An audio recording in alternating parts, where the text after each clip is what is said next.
Marwadi go back అనే హక్కు ఎవరికి లేదు. మార్వాడి గోబ్యాక్ అంటే ముస్లిమ్స్ గోబ్యాక్ అని కూడా రోహింగ్యా గోబ్యాక్ అని కూడా అది. అంబేద్కర్ రాసిన రాజ్యాంగాన్ని మార్చాలి. మార్వాడీలు ఎలా వచ్చారు? హైదరాబాద్ కి తెలంగాణకి ఎలా వచ్చారు? వాళ్ళందరూ రాలేదు. నిజాం నవాబు ఆహ్వానిస్తే వచ్చారు.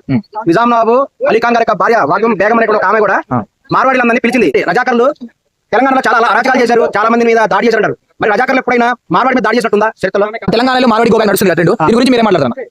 మార్వాడి గోబ్యాక్ అనే హక్కు ఎవరికి లేదు. ఎవరికి లేదు. మరి మార్వాడి గోబ్యాక్ అంటే ముస్లిమ్స్ గోబ్యాక్ అని కూడా రోహింగ్యా గోబ్యాక్ అని కూడా అది. మరి ముస్లిమ్స్ నుంచి వచ్చారు తెలంగాణకి? సౌత్ ఇండియా వాళ్ళు కదా, వాళ్ళు కూడా ఉత్తర భారతదేశం నుంచి వచ్చారు. ఇంకా ఎక్కువ సౌదీ అరేబియా నుంచి వచ్చారు. మరి ముస్లిమ్స్ గోబ్యాక్ అని కూడా అంటారా?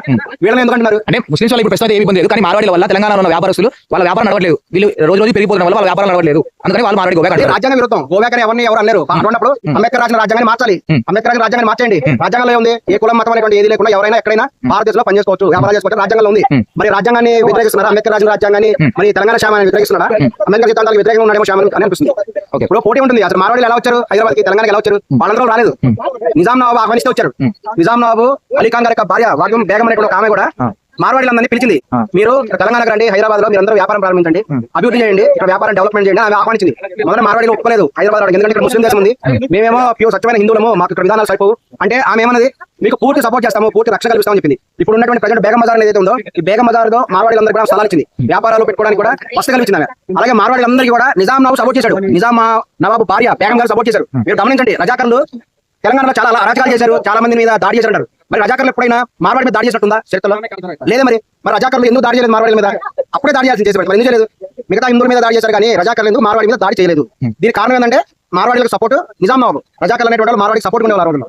కానీ ఏంటంటే క్రమక్రమంగా జరిగినటువంటి విషయం ఏంటంటే మార్వాడీలు అనేటువంటి వాళ్ళు ఇక్కడ కొన్ని శతాబ్దాలుగా స్థిరపడిపోవడం వల్ల దురహంకారం ఉంది, దురహంకారం తొలగించుకోవాలి అనేటువంటిది ఇప్పుడు వాళ్ళు చేసే మొదటి ప్రథమ డిమాండ్ అన్నమాట. మార్వాడీలందరూ కలిసి ఒక పర్సన్ కొట్టి క్యాస్ట్ గురించి మాట్లాడడం, వాళ్ళకి అధికారం అంటే పెరిగిపోవడం ఇలా చేస్తున్నారు. అందరూ కలిసి కొట్టలేదు, ఇద్దరు మధ్య గొడవ జరిగింది. ఇతను దళిత వ్యక్తి కూడా ర్యాష్ గా మాట్లాడంట, అతను ఇతను తిట్టుకున్నారు, కొట్టారు. మరి ఆ సందర్భంలో మరి దళిత వ్యక్తి కొడితే దళిత వ్యక్తులు అందరూ ఎందుకు సపోర్ట్ రాలేదు? అతని దగ్గర తప్పుంది, తప్పు లేకపోతే ఎందుకు సపోర్ట్ రాలేదు? ఆ ప్రాంతంలో వారి అతను చాలా మంది దళితులు ఉంటారు కదా, వాళ్ళని ఎందుకు రాలేదు సపోర్ట్ గా? మరి మార్వాడి వాళ్ళంటే వాళ్ళ దగ్గర పనిచేసే వాళ్ళు వచ్చారు, మరి అతని దగ్గర తప్పు లేకపోతే దళితులు ఎందుకు రాలేదు? సపోర్ట్ వచ్చింది కదా, స్పాట్ లో 20 మంది 50 మంది అక్కడ చాలా మంది దళితులు ఉన్నారు కదా. ఆ కొట్టిన మార్వాడి వాళ్ళని అరెస్ట్ చేయకుండా మార్వాడి గోబ్యాక్ అన్న తెలంగాణ శ్యామని అరెస్ట్ చేయడం చూస్తున్నారు. అవును, ఆ సమయంలో జరిగిందండి. ఆ సమయంలో జరిగిందండి. అతను కొట్టుకున్నందుకు కాదు, వాళ్ళు ఇప్పుడు బాధపడుతుంది. ఇతను పట్టుకొని కులం తక్కువ నువ్వేంటో చెప్పేది అతను తిట్టాడంట దళితులు పట్టుకొని. అది వాళ్ళు ఇప్పుడు మెయిన్ వాళ్ళు చేసే ఉద్యమం దాని గురించి. మమ్మల్ని కులం తక్కువ ఎలా అంటావు? స్వాతంత్రం వచ్చి ఇన్ని సంవత్సరాలు అయింది, ఈ రోజున అందరూ కూడా సమానంగా ఉన్నారు, మరి ఎందుకంటావు? కమ్లోగా ఎందుకన్నావు అనేటువంటి వాళ్ళకి ఉద్యమం. ఇప్పుడు కాంగ్రెస్ బీజేపీ కూడా మార్వాడికి సపోర్ట్ చేస్తుంది, తెలంగాణ వాళ్ళకి ఎవరు సపోర్ట్ చేయలేదు. కాంగ్రెస్ బీజేపీ ఎందుకు సపోర్ట్ చేస్తుంటే మార్వాడీలు డొనేషన్ ఇస్తారు. మార్వాడి ఫండ్ అంతా మార్వాడి దగ్గర ఉంది. దేశంలో అధిక పర్సెంట్ డబ్బు ఎక్కడ ఉందంటే మార్వాడి దగ్గర ఉంది. వాళ్ళు కంజూస్ మార్వాడి పదపడతారు, వాళ్ళంతా కంజూస్ ఉంటారు కాబట్టి డబ్బు సంపాదిస్తారు. సో దాని తగ్గట్టు డొనేషన్ ఇప్పుడు రాజకీయ పార్టీలకు డొనేషన్ ఇచ్చేది మార్వాడి ఇస్తారు. తెలంగాణ వాళ్ళు లోకల్ వాళ్ళు డొనేషన్ ఇవ్వట్లేదు. ఇది వాళ్ళ మధ్య వాళ్ళలో ఉండే అహంకారాన్ని తొలగించాలి, అందుకని వాళ్ళని వ్యక్తిగతంగా తొలగించే అధికారం ఎవరికి లేదు.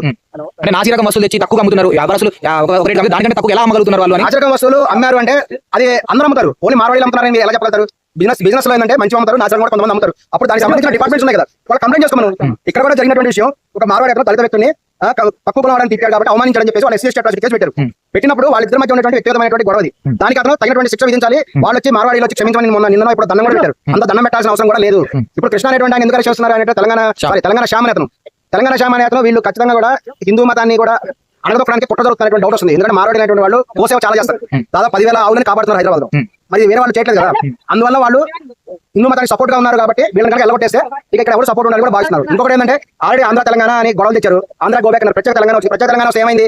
తెలంగాణ అనేటువంటి ఆర్థికంగా నష్టపోయింది ప్రత్యేక తెలంగాణ రావడం వల్ల. ఎందుకంటే విశాల ఆంధ్రప్రదేశ్ ఉన్నప్పుడు ఆంధ్ర తెలంగాణ కలిసి ఉన్నప్పుడు వచ్చేటువంటి ఆదాయంలో ప్రత్యేక తెలంగాణ వచ్చింది, ఆంధ్ర ప్రాంతం 55% వెళ్ళిపోయింది భూభాగం. ఇప్పుడు 55% ఆదాయం తగ్గిపోయింది తెలంగాణకి ఇప్పుడు ఓన్లీ 45% ఆదాయమే. 55% ఆంధ్ర వాళ్ళు ఏం చేస్తారు? వాళ్ళ రాష్ట్రంలో ట్యాక్స్ కట్టుకుంటారు. ఇదివరకేంది ఆంధ్ర ప్రాంతం వాళ్ళంతా హైదరాబాద్ ట్యాక్స్ కట్టేవాళ్ళు, ఎందుకంటే హైదరాబాద్ కలిసి కాబట్టి విశాల ఆంధ్ర కాబట్టి. ఇప్పుడు తెలంగాణ ఆంధ్ర విడిపోతే ఎవరికి నష్టం జరిగింది? తెలంగాణ కూడా నష్టం జరిగింది, ఎందుకంటే తెలంగాణ ఆదాయం తగ్గింది కదా, స్పష్టంగా కనబడుతుంది. ఇప్పుడు కేవలం తెలంగాణకి 45% ఆదాయం ఉంది, 55% ఆంధ్ర వాళ్ళ ద్వారా వచ్చేటువంటి ఇన్కమ్. మార్వాడి వెళ్ళిపోయారనుకోండి, మొత్తం ఖాళీ అయిపోతుంది హైదరాబాద్ లో. హైదరాబాద్ ఉపాధి బిజినెస్ అంతా డౌన్ అయిపోతుంది. బిజినెస్ అంతా డౌన్ అయితే ఎవరు పుడుస్తారు?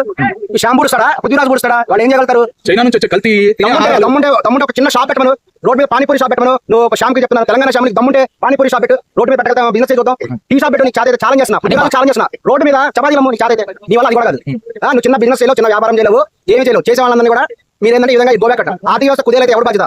వీళ్ళు బాధ్యత వహిస్తారా? ఆల్రెడీ తెలంగాణ లాస్ట్ లో ఉంది, ఉద్యోగాలు 45% ఉద్యోగాలు తెలంగాణలో అవసరం లేకుండా పోయి కేసీఆర్ అందరూ. కేసీఆర్ ఈ విషయం తెలుసు, ఎప్పుడైతే 55% భూభాగం విడిపోయిందో తెలంగాణ నుంచి, అది ప్రత్యేకమైన ఆంధ్ర వాళ్ళంతా వాళ్ళ రాష్ట్రంలో ట్యాక్స్ కట్టుకుంటారు. అలాగే ఎంప్లాయీస్ సంఖ్య కూడా తగ్గింది. అందుకే కేసీఆర్ రిక్రూట్మెంట్ చేయలేదు. రిక్రూట్మెంట్ చేయాలని అవసరం లేదు కదా, 45% ఉద్యోగం ఉంటే చాలు, 55% ఉద్యోగాలు అవసరం లేదు. అందుకని రిక్రూట్మెంట్ కూడా చేయలేదు. ఈ విధంగా తెలంగాణ రావడం వల్ల నష్టపోయింది చాలా. తెలంగాణలో ఆంధ్ర వాళ్ళు మార్వాడి వాళ్ళు ఉంటేనే నడుస్తుంది తెలంగాణ వాళ్ళు జాబ్ చేసుకోలేరా, ఉద్యోగాలు చేయలేరా?